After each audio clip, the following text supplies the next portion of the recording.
এবার চাঁদপুরেও দেখা মিলল বিষধর রাসেল ভাইপার সাপের। ইন্ডিয়া থেকে মূর্তিমান আতঙ্ক এখন সারা বাংলাদেশে। চরম বিষধর এই সাপ যেন সাক্ষাৎ মৃত্যুদূত, এক ছুবলেই মৃত্যু।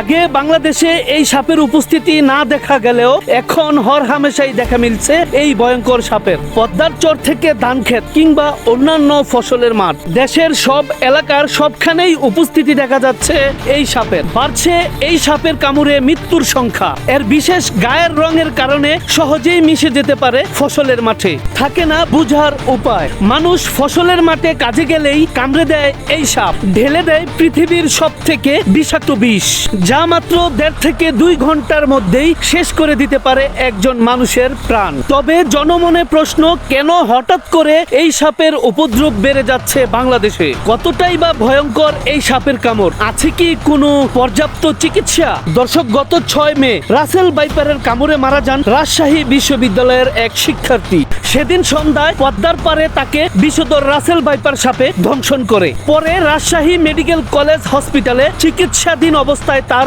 মৃত্যু হয়। পদ্মার চরে যে রাসেল ভাইপার সাপের উপস্থিতি আছে সেটি গত বছরই খবরে আসে, কিন্তু নতুন খবর হলো ভয়ঙ্কর এই বিষধর সাপ পৌঁছে গেছে দেশের দক্ষিণ অঞ্চলেও।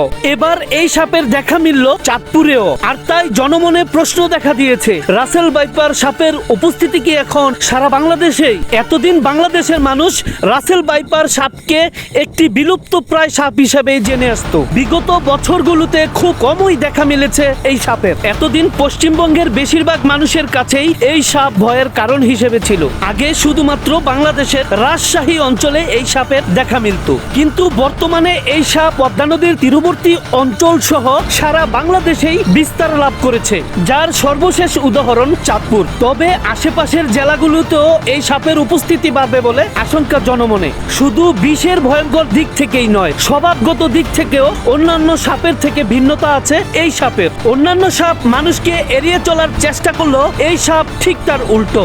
মানুষ দেখলে পালিয়ে না গিয়ে উল্টো তেড়ে আসে এই রাসেল ভাইপার সাপ। গত কয়েক বছর যাবৎ উল্লেখযোগ্য হারে এই সাপটির কামড়ে মানুষ প্রাণ হারান। আক্রমণের ক্ষিপ্র গতি ও বিষের তীব্রতার কারণেই একে বলা হয় কিলিং মেশিন।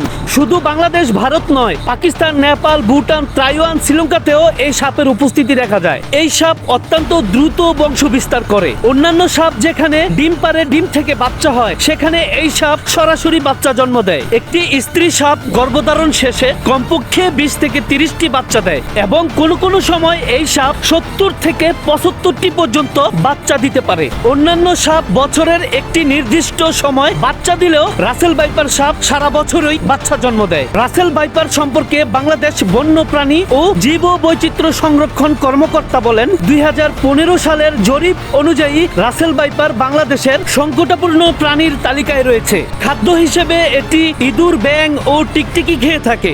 বসতবাড়ির আশেপাশে এই সাপের প্রাচুর্যতা বেশি থাকায় এই সাপ অনেক সময় খাবারের খোঁজে লোকালয়ে চলে আসে এবং মানুষ দেখলেই আতঙ্কগ্রস্ত হয়ে আক্রমণ করে বসে। বিশেষজ্ঞরা জানান, এই সাপের বিষ হিমোটক্সিন হওয়ায় দ্রুত রক্তের সাথে মিশে শরীরে ছড়িয়ে পড়ে, যা শরীরে পচন সৃষ্টি করে, যার ফলে আক্রান্ত ব্যক্তির মৃত্যু হয়। এই সাপের আক্রমণ থেকে বাঁচতে সচেতনতাই সর্বোত্তম উপায়। এই সাপে যদি কখনো আক্রমণ করেই বসে, ওঝার কাছে না নিয়ে গিয়ে সরাসরি জেলা হসপিটালে নিয়ে যেতে হবে। দর্শক, ভিডিওটি ভালো লাগলে সচেতনতামূলক ভিডিওটি শেয়ার করার অনুরোধ রইল।